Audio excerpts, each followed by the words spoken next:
자, 오늘 제 2장 패러다임의 전환. 네. 지난번에 이제 1장에서 패러다임에 대해서 우리 했는데, 다시 만나서 반갑습니다. 하나님의 은혜가 함께 바랍니다. 1장에서는 뭔가 현재 그냥 프로그램 위주의 그런 사역이 효과가 아주 상당히, 어, 예전 같지가 않다는 사실을 우리가 경험하게 되죠. 예, 그리고 정말 진정한 사람, 인재를 키우는 데 있어서 예, 한계가 보여줌을 그렇기 때문에 사람을 세우는 사역 중심으로 침례가 초점이 아니라 일꾼을 양성하는 방향으로 나아가야 된다 하는 것이 이제 이 교재의 주장의 요지입니다. 그렇죠? 그래서 영혼 구원 사업도 중요하고 영혼 구원 사업을 위해 중요하지만 영혼 구원을 위한 추수할 일꾼이 양성돼야 되고 또 추수된 영혼들이 또 일꾼으로 성장하는 과정이 필요하다. 네, 그런 의미에서 잠깐만요. 네.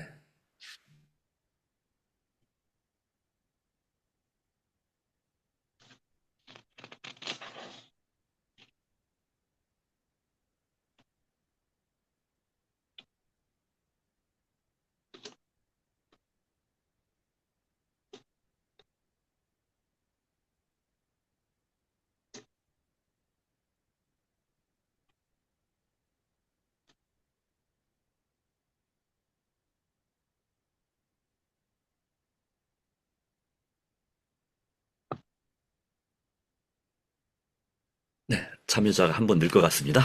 감사합니다. 네, 자, 아, 패러다임의 전환에 대해서 오늘 보도록 하겠습니다. 2장. 자, 2장 25페이지 보시면, 거기 이제, 물론, 나중에 뒤에 요약도 있지만, 25페이지에 작은 글씨로 맨 밑에 써 있는 글씨가 사실 핵심 부분이 되겠습니다. 한번 제가 읽어보도록 하겠습니다. 어, 일단 이 교재는 게이트웨이 재림교회의 성공 사례를 보면 바탕을 해가지고 우리 교회가 어떤 비전과 목적성을 방향성을 가져야 되는지를 설명하고 있는데요. 게이트웨이 재림교회도 사역의 발전을 위해서 동일한 요소를 사용했다는 것이고 이 교회는 부흥, 제자훈련, 케어 그룹을 통한 가정 기반 사역, 그러니까 소그룹 사역입니다. 우리로 말하면 목장이죠. 또는 구역반, 옛날 구역반이고 부도자들을 위한 개인 성경 연구, 수학을 위한 공중 전도를 통해 성장했다. 그래서 케어 그룹들의 번식과 새로운 교회 개척이 가능했다라고 하는 것입니다. 그러므로 프로그램 중심의 패러다임에서 신약교회의 사람 중심의 패러다임으로 전환하려면 다음 7가지 핵심 영역에 초점을 맞춰야 한다. 부흥, 첫 번째가 부흥이고요. 두 번째가 제자 훈련, 세 번째가 가정 기반 소그룹, 어, 네 번째가 개인 전도, 그리고 다섯 번째가 공중 전도, 여섯 번째가 실질적인 지도력, 일곱 번째가 교회 개척 또는 교회 안의 교회 개척도 될 수 있을 것 같습니다. 그런 7가지가 이제 이 교회의 성호적 교회 역량이다라고 하는 걸 보여주고 있습니다. 한번 읽어보셨나요? 예, 보시면서 특별히 그 은혜 받은 말씀 또는 그 느낀 점을 좀 나눌 수 있으면 좋겠습니다. 네. 저는 여기 읽으면서 그 제자 양성 훈련, 네. 개인 전도, 가정 기반 전도, 공중 전도, 기초 전도가 기초가 되는 요소. 네. 여기 그 아래 그림에 이제 제자 훈련이 맨 아래 있고 개인 전도, 가정 기반 전도가 나와 있는데 여기에서 제가 좀 했던 거는 그 성경 말씀을 제가 좀 한번 찾아봤었거든요. 아, 네. 근데 그게 어디에 있었더라? 모르겠네.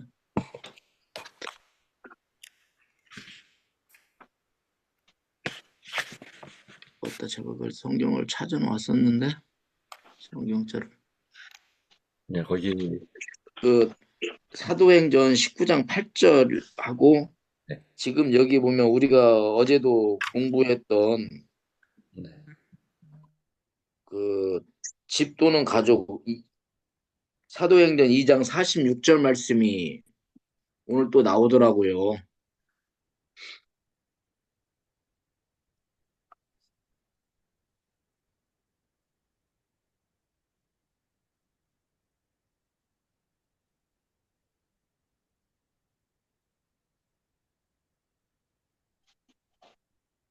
네, 말씀하십시오. 네, 듣고 네, 있습니다. 오늘도 지금 사도행전 2장 46절에 그 나와 있는 말씀을 제가 보고 어제도 그 말씀을 이제 우리가 같이 공부를 했는데 그 말씀이 좀 많이 와 닿았어요. 그리고 이 제자 양성 훈련이 얼마나 중요한지 그거를 다시 한번 제가 좀 느끼게 됐습니다. 그리고 다음 3장에 가서는 이제 부흥과 제자 훈련이 이제 우리가 배우는 건데 이게 지금 오늘 배우는 이 과에서도 다음 과에 배우는 어떤 기초적인 게 많이 좀 내용들이 깔리지 않나 여기 오늘 배우는 거에 음, 그런 생각을 저는 한번 해봤습니다. 네, 네, 감사합니다. 네, 네, 좋습니다. 음, 그 네 가지의 신약 교회의 그 성장 요인에서 네 가지를 다룬 부분을 말씀해 주셨습니다. 네, 자, 음, 네, 한지사님은 어떤 부분을 느끼셨나요? 네, 또 아직 뭐 못 느꼈어요. 읽으신 부분 혹시 읽으시면서 혹시 있으실까요? 내가 저번 과인지 뭔지는 모르지만 팀 내보다는 리더를 교육시키는 게 더 중요하다 이 말은 좀 와닿았어요. 이번 과가 아니고 저번 과인가 아, 어쩐가. 네. 안녕하세요. 네, 우리 정근던 지사님 네. 들어오셨습니다. 네, 아, 감사합니다. 어서 오세요. 반갑습니다. 반갑습니다. 네, 제가 네. 보니까 이 리더기도 카톡방에 집사님 소개한 줄 알았더니 안 했더라고. 그래서 죄송합니다. 우리 제자훈련 3단계 수료하신 분들 리더신데 리더를 초청 안 했네. 한 분만 초청해놨고, 네, 그래서 네, 들어주셔서 감사합니다. 저희 이 성우적인 교육과 역량 2장 패러다임을 보고 있습니다. 자, 그럼 책 좀 갖고 오게요. 아, 네네. 자, 그래서 일단 여기에 제일 먼저 우리 이상 선생님 말씀하신 것처럼 신약교회가 그러니까 신약교회 초대교회가 이 성장한 네 가지 요소는 바로 뭐였냐면 물론 이제 여기에 예수님의 그 제자 훈련 또 말씀 중심의 부흥이 있었습니다. 40일 동안의 사경회를 하셨고 그리고 제자 훈련을 또 3년 동안 시키셨기도 하셨죠. 네. 그리고 나서 그 제자 훈련을 통해서 이제 어 가정 중심의 그 당시에 교회는 지금처럼 이렇게 건물이 있는 교회가 거의 없었어요. 그러니까 우리 기독교는 그러니까 회당 유대인 회당은 많았지만 그 성당도 아니야 성전도 있었지만 그래서 이 초대교회는 가정에서 주로 모일 수밖에 없었습니다. 한 3천 명이 회개는 3천 명이 다 모일 때가 마땅치가 또 정규적으로 모일 때가 마땅치가 그래서 뭐 많으면 100명 적으면 뭐 30명 이렇게 네, 10명 이런 식으로 물론 그 가정도 하나의 올라를 말하면 뭐 작은 교회 웬만한 교회만큼 됐겠지만 네, 자 그렇습니다. 그 다음에 그들이 말씀을 개인적으로 가르치는 일에 정말 열심히 했죠. 그리고 나서 구도자가 준비되면 이제 말씀 집회, 그 공공전도 집회를 했다는 사실을 보여주고 있습니다. 자, 그러면 이제 여기는 호주, 오스트레일리아 교회가 처음 들어왔을 때 어떻게 했느냐를 또 살펴봤습니다. 그래서 여기 이제 그 연도가 좀 틀리게 있는데 1855년에 세워진 멜버른이라고 되어 있는데 그 다음 연도가 좀 틀렸습니다. 1885년입니다. 1800 몇 년도에 있나요? 스티븐 헤스켈 나올 때 1855년. 1885년으로 하는 게 맞습니다. 그러니까 멜버른이라는 도시는 1855년 30년 전에 세워진 거예요. 그리고 나서 몇 페이지예요? 저는 모르는 27페이지요. 네. 27페이지. 네. 27페이지에 나와요, 그게. 신약교회 네 가지 요소 거기 보시면 그래서 이 우리 한국 재림교회는 그 당시 조선이지만 하여튼 1904년에 우리 대한제국 시절에 우리나라의 재림교회 복음이 전파가 됐습니다. 근데 여기는 거기보다 한 20년 전인 이 호주의 이 스티븐 헤스켈이라고 하는 사람과 재림신자 가정 5가정이 함께 선교사로 이제 오스트리아로 파송됐습니다. 물론 그 당시 처음에 왔을 때는 이 안식일 교회 또는 재림교회 그 당시는 이제 재림교회 생긴 지 한 20년밖에 안 됐기 때문에 어, 일반 기성 교단으로부터 그러니까 장로교나 감리교가 이미 있었겠죠. 거기도 예, 상당히 많은 어려움을 당했죠.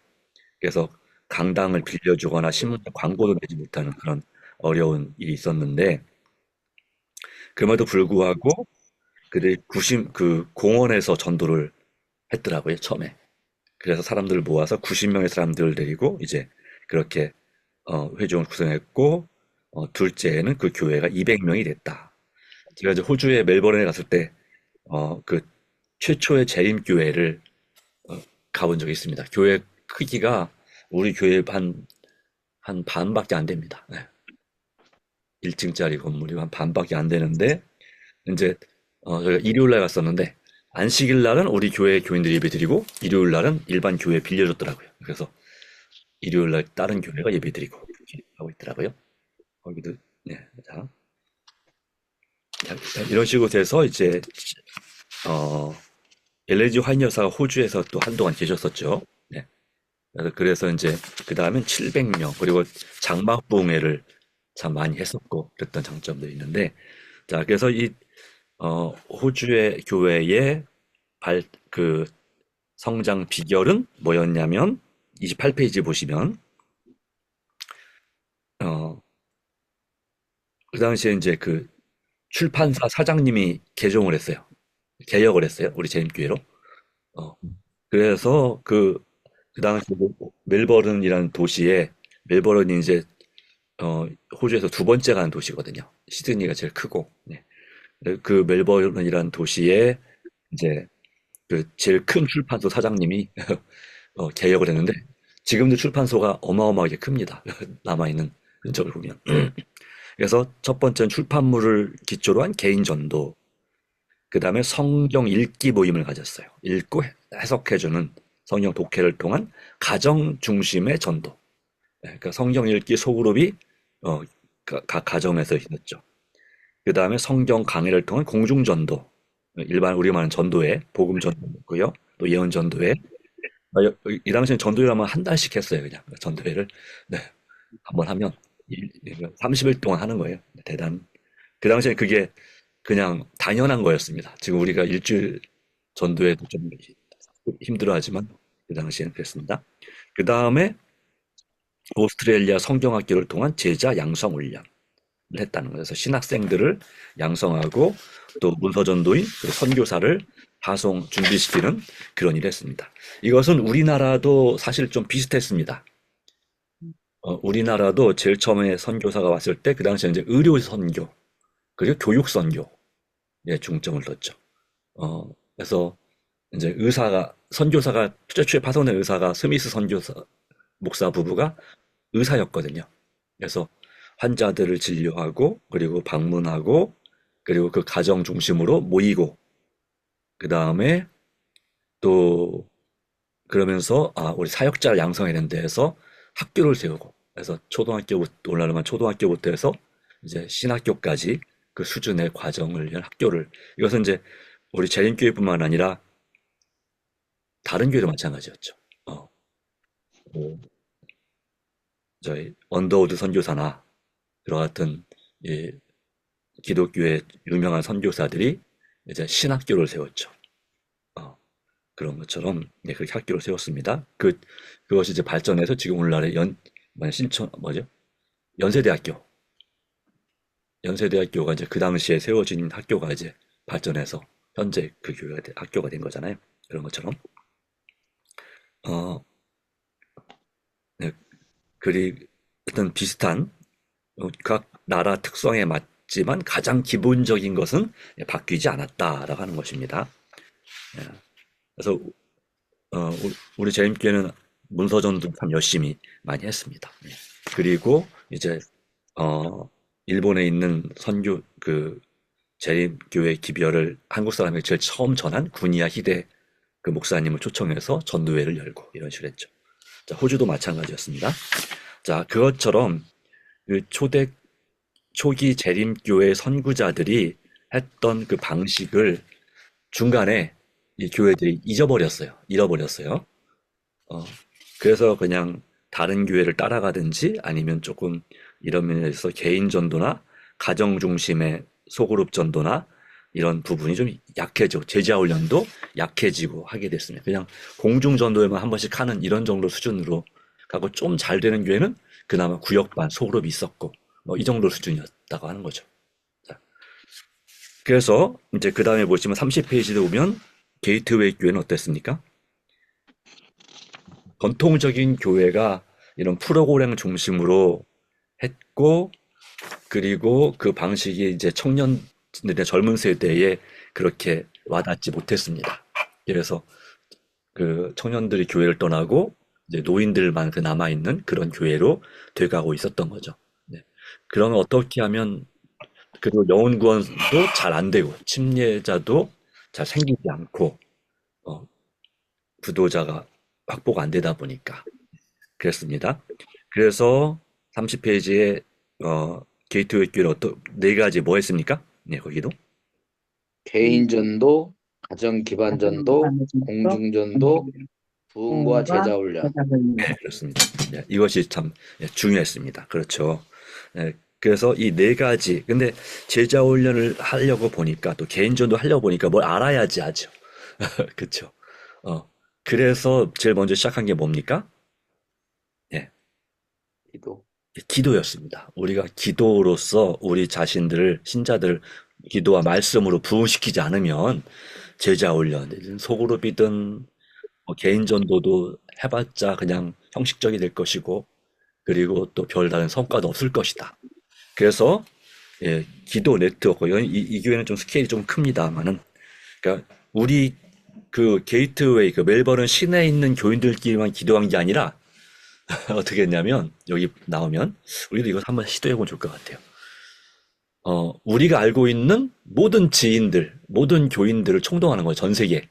그냥 전 세계 네트워크. 그래서 우리 교회가 지금 뭘 하려고 하는데 이런 사역을 하려고 하는데 우리 교회를 위해 기도해달라를 갖다가 어, 뭐 미국에 있는 자기 친척에게 또 가족에게 기도를 요청하고 영국에 있는 교인들에게 요청하고 뭐 중국에 있는 교인들에게 요청하고 뭐 이렇게 해서 기도 네트워크 그것을 120명으로 구성된 매일 기도 네트워크를 가동했다. 8개월 이상 매주 안식일학교 시작하기 전에 합심 기도회를 모였다. 예. 어떤 교회든지 그 교회가 성장하려면 기도의 필요성을 느끼게 됩니다. 우리도 한번 이렇게 좀 방향을 바꿔보고 의형지구를 한번 통틀어서 한번 해보세요. 네. 우리가 기도할 때 기도 요청을 우리 교회를 의형지구에만이라도 한번. 네. 그리고 또 여러분 가족 중에 또 외국에 있는 분도 있잖아요. 지인 중에. 그래서 우리 교회를 기도해 달라고 요청하는 것도 꽤 괜찮지 않을까 생각합니다. 네. 세계적인 교회니까. 자, 그렇게 기도한 이유는 뭘 것 같습니까?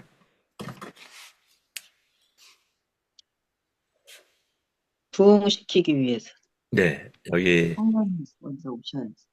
네, 그렇죠. 여기 지금 그 31페이지 부흥 바로 위에 문장을 보면 기도는 우리의 뭐라고 했습니까? 마음을 하나님의 마음에 일치시킨다. 네, 그렇죠. 기도는 우리의 부담을 잃은 자들을 향한 하나님의 부담에 일치시킨다. 네, 기도는 그리고 우리를 연합시킨다. 네. 그래서 이런 부분을 필요성을 우리가 먼저 절감하는 것이 필요하다라는 생각을 하게 됩니다.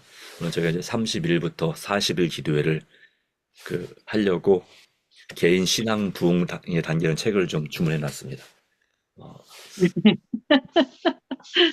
끊임없이 공부하셔요, 목사님. 이건 우리가 이제 40일 기도할 때 필요한 거라. 예, 그래서 아, 한번 읽어보신 분도 있을 것 같아요. 근데 이 부분을 가지고 한번 도전해 볼 필요가 있다 생각합니다. 자, 그 다음에 두 번째는 뭐였습니까? 두 번째 열쇠는 동력은 바로 부흥이었습니다. 부흥. 그래서 어떤 부흥을 시도했습니까? 신자들을 부흥시키고 훈련시키는 거야. 네, 그렇죠. 그래서 이제 현대 진리 또는 다니엘 계시록 예, 를 특별히 연구하는, 그래서 복음과 예수님 중심의 기별을 가르치는 것을 확실히 깨닫도록 그렇게 깊이 연구하는 그런, 말하자면 성경 연구 집회 또는 사경회 집회를, 또 부흥 강사이자 성경 교사 한 분을 하나님께서 보내주셔서 그분과 함께 그 일을 했다라고 하는 것입니다. 자, 그 다음에 이제 넘어가서요. 세 번째 뭐였습니까? 가정 기반 전도. 가정부담, 네, 케어그룹. 네, 그렇죠. 이렇게 말씀으로 부흥을 경험하고 훈련을 받는다면 자연스럽게 이런 질문이 나와. 어떻게 하면 그럼 우리가 이 소중한 진리를 다른 사람에게 전할 수 있을까요? 근데 집집 방문, 요즘 점점 쉽지 않아지고 있고, 네. 그렇다고 당장 가서 지인들에게 가르치라고 하는 것도 쉽지가 만만치 않고 생각보다. 그래서 생각한 것이 뭐냐면 이 사람들을 우리 가정으로 초대해서 그리스도인 사랑과 돌봄을 경험하게 하자. 그래서 이게 케어 그룹이라고 하는 걸 만들었어요.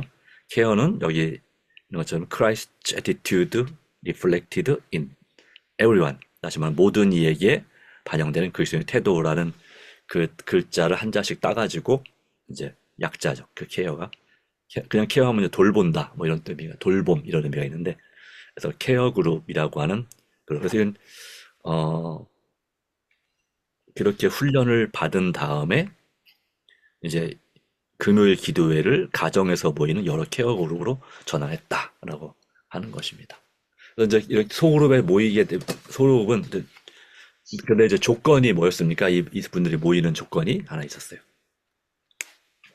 케어 그룹은 뭐가 없으면 뭐가 아니다라고 했어요.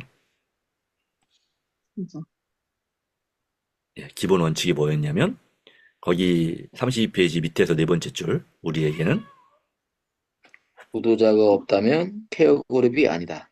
네, 이것이 기본 원칙이었습니다. 구도자가 없다면 이 케어 그룹이 아니다. 그래서 어떻게든지 구도자를 주시기를 간절히 기도하고 구도자를 자연스럽게 그 가정 모임에 초청하는 일을 모든 반원들이 힘썼다고 하는 것입니다. 그렇게 해서 이제 구도자가 모여서 같이 함께 교제를 나누고 말씀을 나누고 음식을 나누고 삶을 나누게 될 때, 기도 제목을 나누고 기도 응답을 경험하게 될 때에, 그럴 때 이제 그 중에서 어떤 분은 이제 우리 재림교회 진리에 대해서 또 성경 진리에 대한 궁금한 게 생긴 거죠. 이런 것이 있는데 왜 여기는 안식일을 지키나요? 일요일이 안식일 아닌가요? 이렇게 주장할 때, 그러면 우리가 이 모임에서는 다루기 어려우니 개인적으로 만나서 우리가 1대1로 또는 2대2로 개인 성경 연구반을 한번 만들어 봅시다.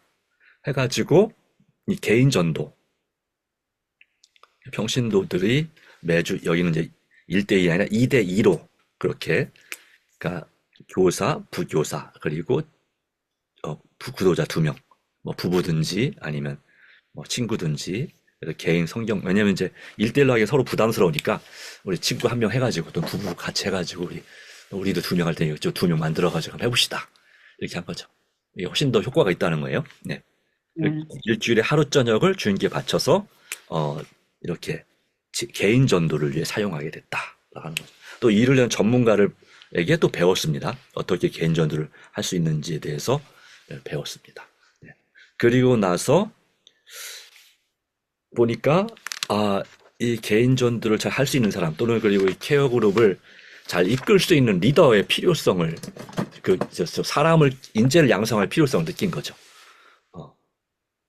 같은 또 이제 방향성을 가지고 나갈 수 있는, 그래서 뭘 했냐면 제자 훈련.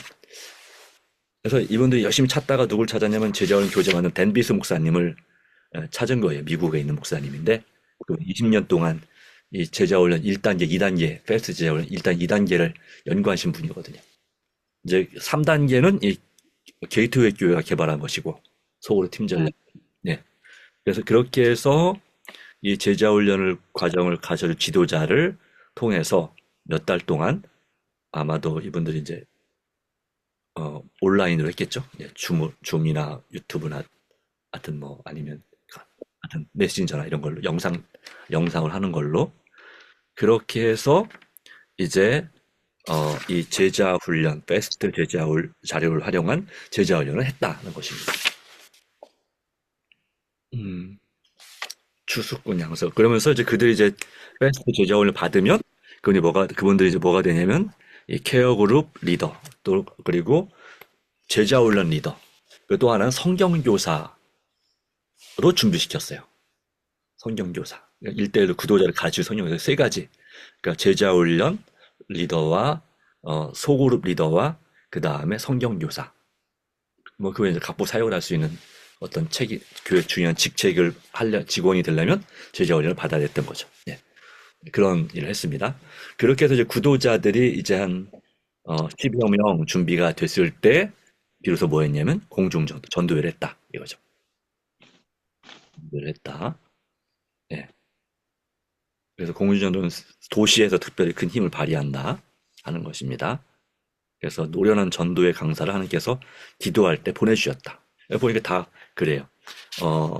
이 성경 교리를 배울 때도 좋은 강사를 보내주셨고, 또 제자 훈련에 대해서 하나님께서 좋은 분을 보내주셨고, 전도에도 좋은 강사를 보내주시고, 그렇게 해가지고 준비가 되어서 이제 이 교회가 성장하기 시작했습니다. 그리고 그 다음에 뭘로 나아갔냐면 공유전도를 나가서 이제 교회 사명 선언문, 사명 진수를 만들었어요. 비전. 거기 나오죠? 35페이지. 네. 자, 뭐라고 되어 있습니까? 저기, 네, 정훈 목사님. 예. 게이트웨이 교회는 써 있죠. 예. 가운데쯤에서. 매 3년마다 교회를 번식시키는 영혼 구원자 제자 훈련 센터가 될 것이다. 네네.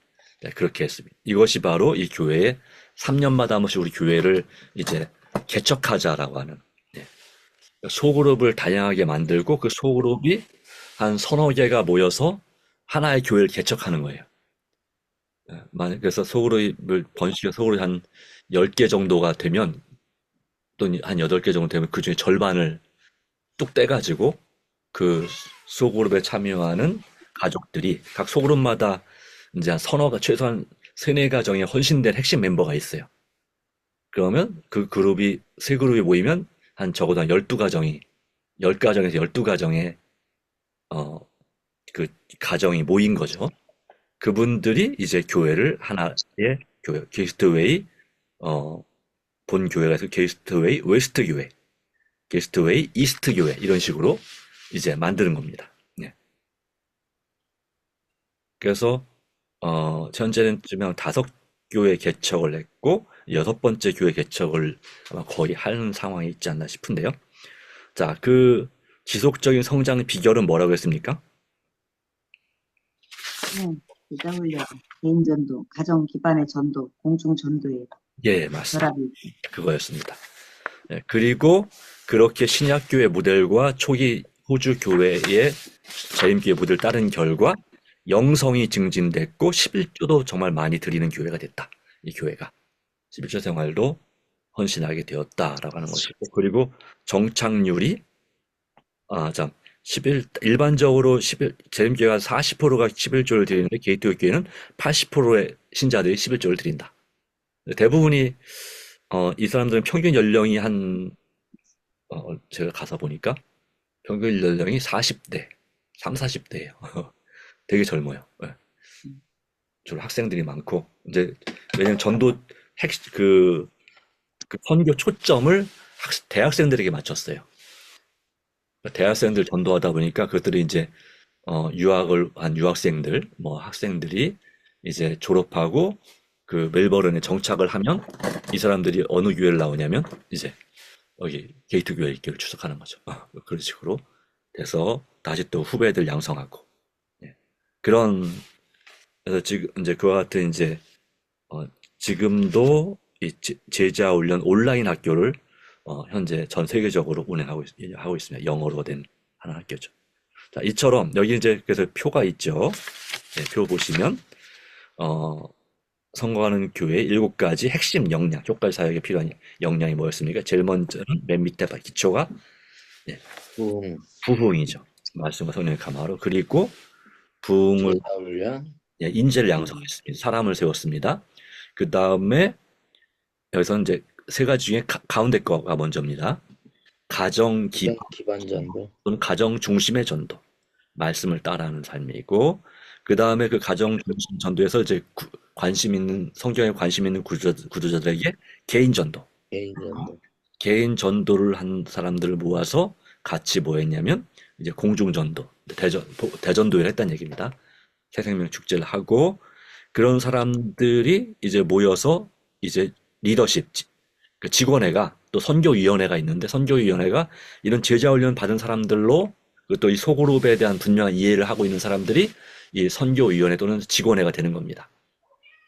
그래서 그런 결정을 선교 방향으로 결정을 내리고, 그리고 또 그래서 상당히 합리적인 결정들을 내리는 그런 실질적인 리더십이 생겼고, 그분들의 교회가에서 이제 여러 교회가 함께 모여서 이제 교회를 개척하는, 말씀을 번식시키는 그런 과정까지 나갔다라고 하는 것입니다. 물론 한국 재림교회는 요 6단계까지는 괜찮은데 7단계 맨 위에 교회 개척에 있어서는 조금 도전이 될 수는 있습니다. 그러나 요즘은 이제 우리가 온라인으로 교회 개척할 수도 있는 시대이긴 한데, 제가 소장 앞에서 온라인 교회가 2개 정도 있습니다. 네. 그 권정희 목사님이 하시는 그 교회랑, 그 다음에 김대성 목사님. 삼육 열린교회. 그 진리의 뿔 교회도 물론 온라인과 오프라인 교회 같이 있죠. 거기는. 네, 그렇게 있습니다.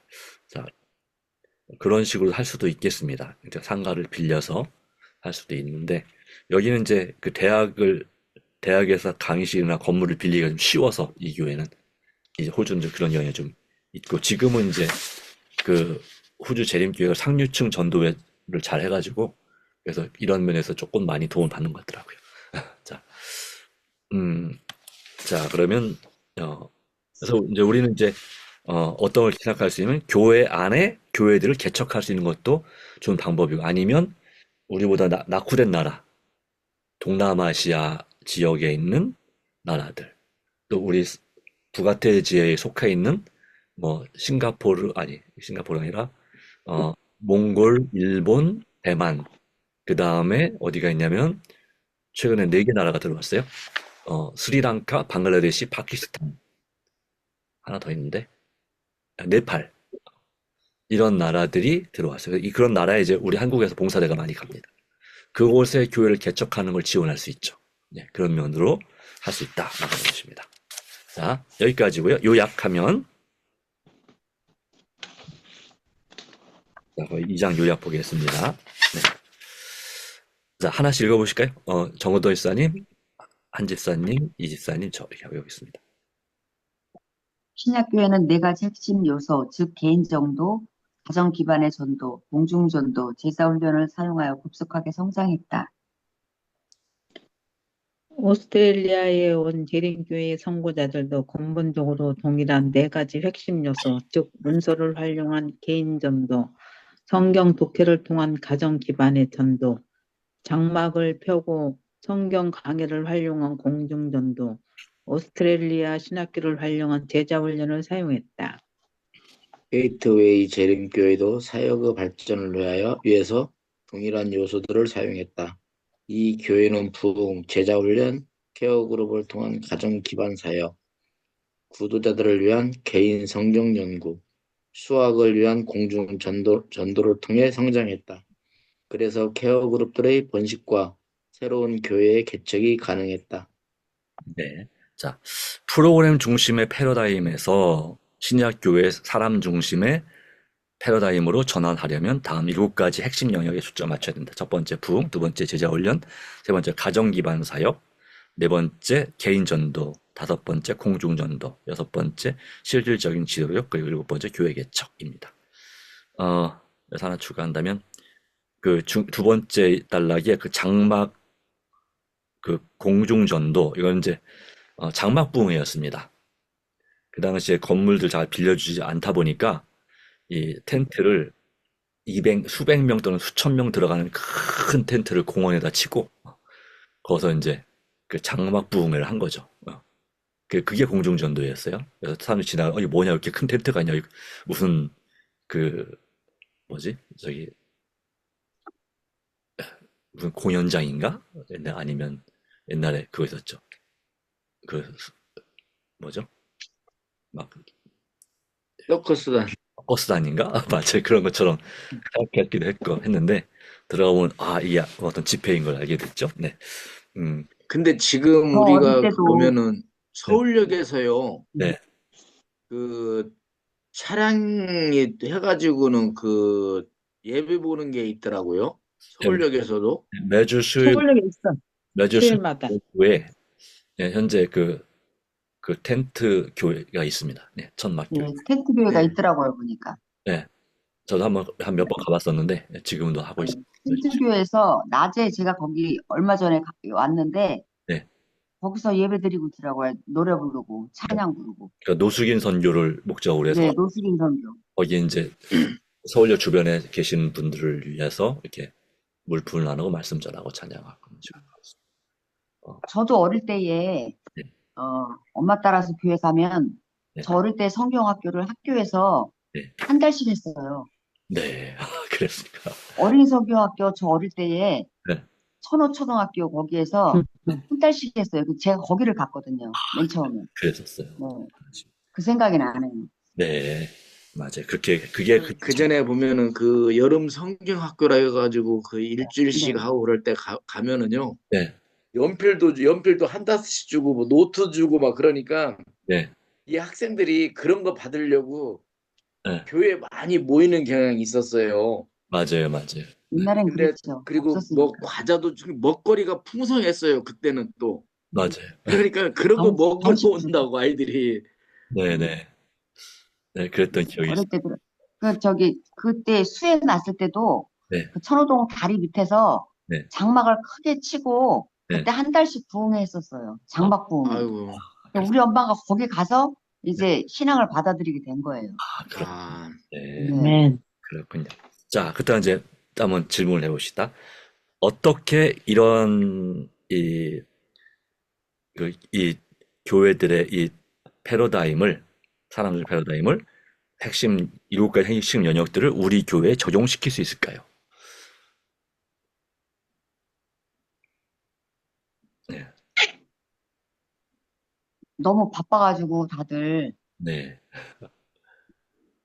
그 바쁨이 좀 해결이 됐으면 좋겠는데 그렇죠. 그게 조금 아쉽고요. 네, 그리고 하려는 의지가 있어야 될 것 같아요. 그렇죠. 의지가 좀 있어야 되죠. 그러니까 그러니까 서로가 보완적인 일을 네, 해야 그러니까 같이 해야 될 짝꿍이 있어야 되는데, 네, 동역자가 있어야 되는데, 네, 그 동역자 찾기가 그렇게 힘들더라고요. 네, 그렇군요. 어, 그래서 그것부터 일단, 좀 하면 네, 추진을 해 나갈 수 있을 것 같은데, 네, 그렇죠. 그게 거기서 막히더라고요. 제가 시도를 해봤는데, 거기서 막히더라고요. 네, 같은 비전을 가지는 게 좀 필요하다는 생각이 듭니다. 이런 네네. 같은 방향성을 가지고. 같은 생각을 갖고 있는, 예, 예. 그래서 지금 리더 기도회를 지금 하는 이유도 그런 목적을 가지고 해보려 하는 네. 것입니다. 네, 이 부분에 대해서. 네, 근데 제가 이 제자 훈련을 받아보고 지금 이제 4단계를 이렇게 진행하고 있잖아요, 목사님. 네, 근데 이 제자 훈련 이 교재로 네, 우리가 금요 예배나 화요 예배에 어떤 접목을 시켜서 하면 어떨까 하는 것도 한번 생각을 해봤거든요.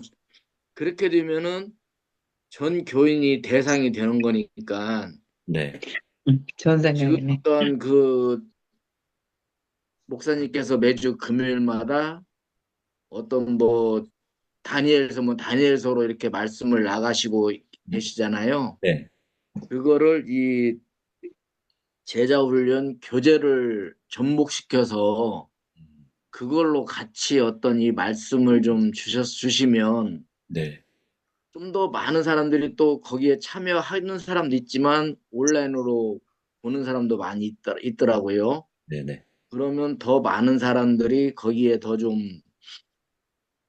공부가 되지 않을까. 그리고 좀 그런 거에 어떤 도전이 되고 그런 시간을 통해서 이 제자 훈련의 중요성, 그러다 보면 지금 우리가 공부하고 있는 이 내용들이 네. 더 좀 마음에 와 닿지 않을까 하는 생각도 잠깐 한번 해봤거든요, 제가요. 예, 이 맞습니다. 4단계 우리가 지금 공부를 하면서요. 네. 그러니까는 거기에서는 어떤 4단계나 이렇게 소그룹으로 모이다 보니까 그게 숙제라는 부담이 있다 보니까는 몇 명이 떨어져 나갔잖아요. 처음에 네. 가르쳤지만 말씀만 네. 듣기만 하려고 왔다가 네. 그걸 암송해라 뭐라 하니까 네. 떨어져 나갔는데 네. 그거를 그냥 예배식으로 말씀을 좀 더 집중적으로 이렇게 그날 금요일이든지 어느 특정한 날에 네. 이렇게 하시면 예. 좀 더 그게 효과적이 아닐까 하는 생각도 잠깐 제가 한번 해봤어요. 네, 그 부분 이제 제가 지금 화요일 날 하는 그 36가지 직문직답 그 과정이 있는데 이제 그게 지금 30과를 했으니까 이제 한 앞으로 한 12분기 정도 지나면 마치거든요. 예, 6개만 하면 되면 되니까. 네. 그걸 마치면 어 이제 그 요일을 좀 바꿔서라도 그러니까 금요일 날 하는 것을 이제 화요일로 옮기고 그것을 금요일 날에 이 지금 하는 이거랑 그다음에 제자 훈련 이 교재 네. 한번 적용시켜서 해보는 것도 괜찮겠다는 생각을 하긴 합니다. 그렇게 하면은 전 교인이 네, 이거를 이제 같이 공부하고 또 이렇게 네, 음으로 배우는 또 따로 이렇게 배우는 사람은 배우더라도 네, 전반적으로 같이 전 교인이 참여할 수 있는 어떤 그러한 시간이 있으면 좀 더 효율적이지 않을까 네, 하는 생각을 제가 어젯밤에도 그 성경 교사 공부를 하면서도 네, 그 생각을 제가 잠깐 했었고 오늘도 기도 중에 그게 딱 떠오르는 거예요. 오늘 이 네. 말씀을 제가 공부하면서 하기 위해서 기도하고 준비를 하는데 그러셨어요. 네, 그래가지고 제가 한번 목사님께 한번 말씀을 드려봤습니다. 네, 감사합니다. 좋은 방법이 되시겠습니다. 혹시 한지사님 혹시 이 부분 하실 말씀 있으신가요? 어떻게 우리 교회에 적용시킬 수 있을까?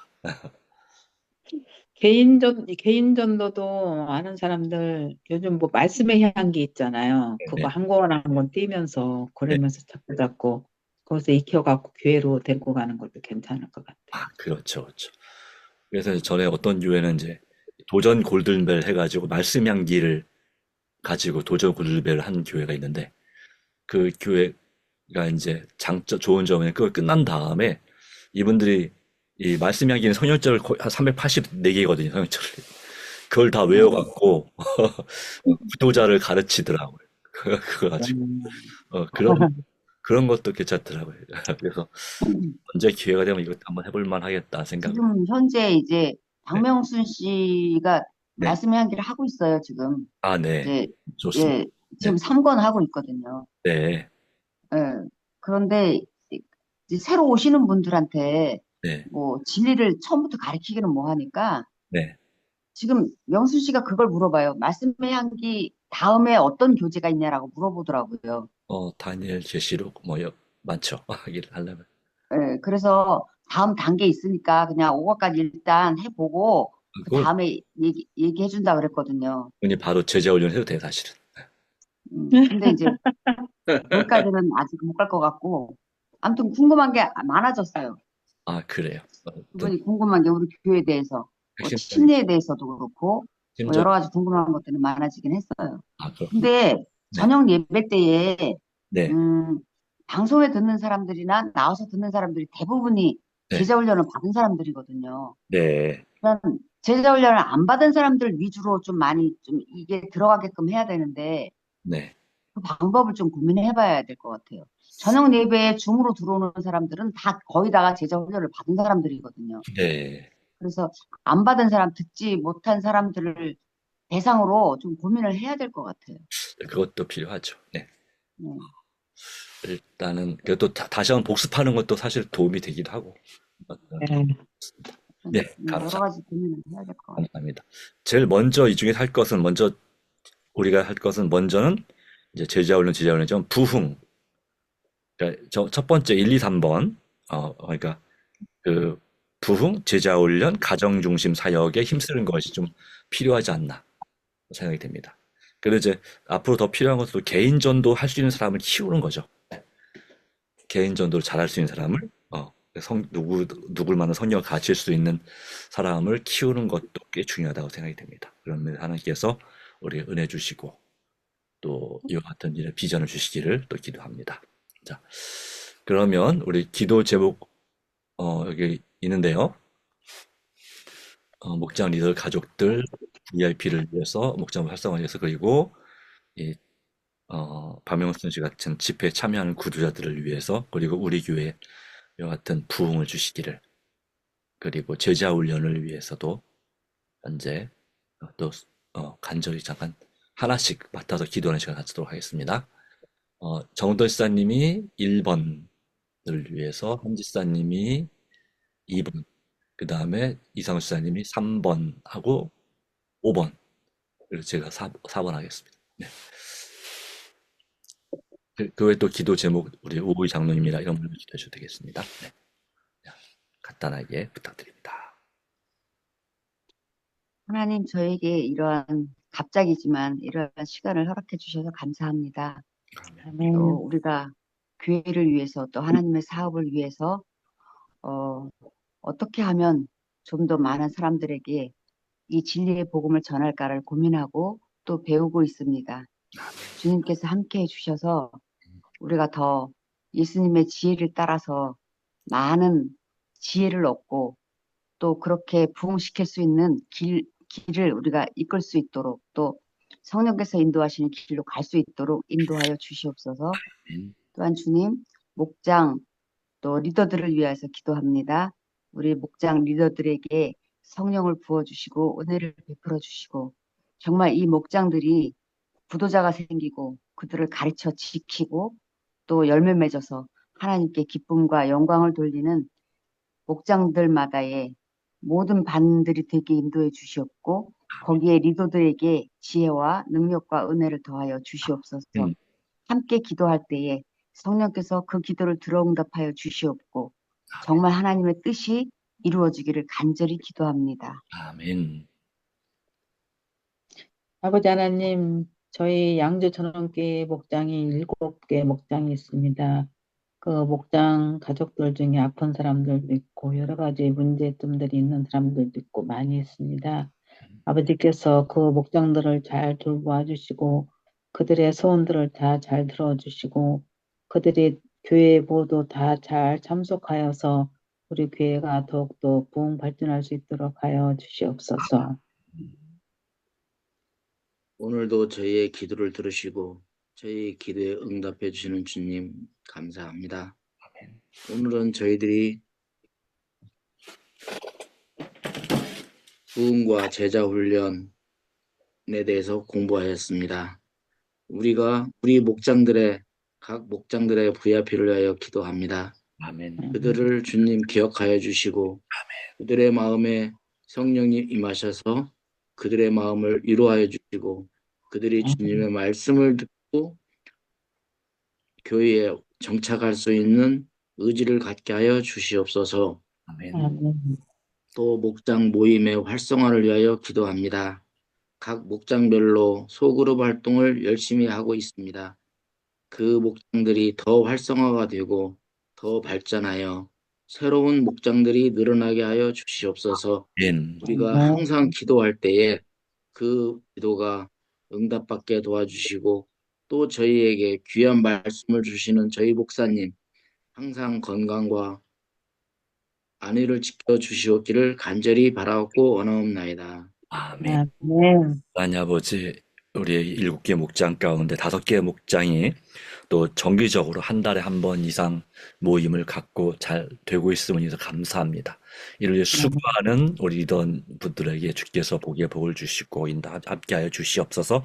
나중에 더 간구하기에는 50대 이하 또 40대 다인 목장과 그리고 우리 청년 학생 다니엘 목장이 더 활성화되어서 정기적인 모임을 갖고 말씀 중심으로 살아가게 되기를 간절히 소망합니다.